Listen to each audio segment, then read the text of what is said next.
1. korintiešiem 13. nodaļā ir rakstīts, ka mīlestība nelielās. Taču Jeremijas grāmatā ir rakstīts, ka mums vajadzētu lielīties.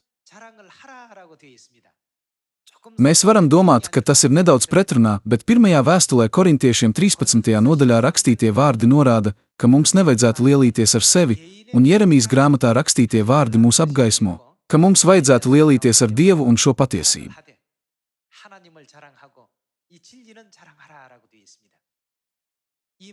Dievs mums ir piešķīris visu, pat mūsu miesu un dvēseli.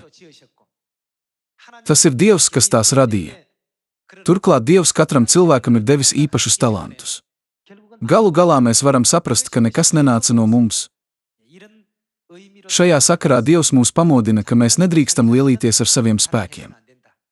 Ja kāds ar sevi lielās, var saprast, ka viņš ir bez mīlestības, citiem vārdiem sakot, viņš novēršas no Dieva patiesības.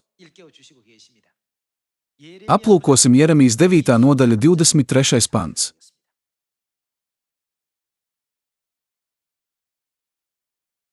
Tā saka Kungs, lai gudrais nelīksmo savā gudrībā, lai varonis nelīksmo savā varonībā, lai bagātais nelīksmo savā bagātībā.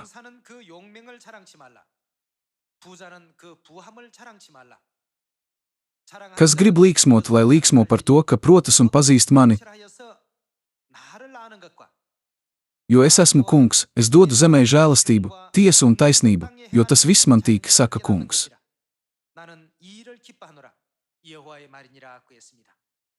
Lasot šo pantu, daži cilvēki var padomāt, ka Dievs ir ļoti paštaisns un diktatorisks.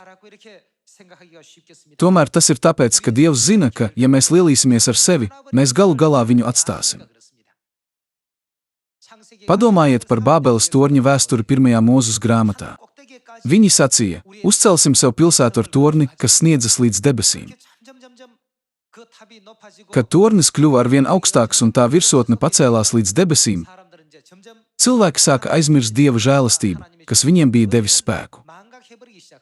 Viņu acīs viņi varēja redzēt milzīgo Bābeles torni, kas bija veidots no cilvēka spēka.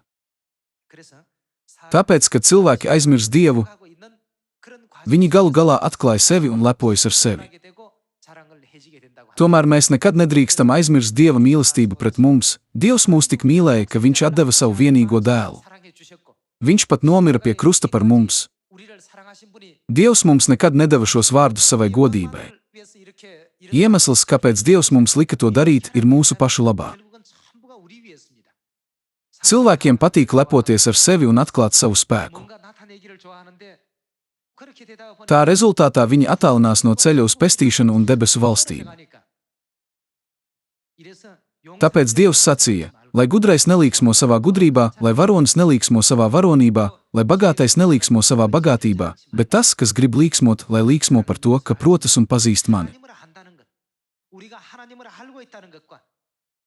Mums ir jālepojas, ka mēs zinām Dievu un ka Viņš mūs mīl. Mums ir jālepojas arī ar Dieva patiesības vārdu. Dievs to teica, jo Viņš par to priecājas. Es ceru, ka mēs visi varēsim lepoties ar Dievu un ar šo evaņģēliju un patiesību citiem. Liels jums paldies!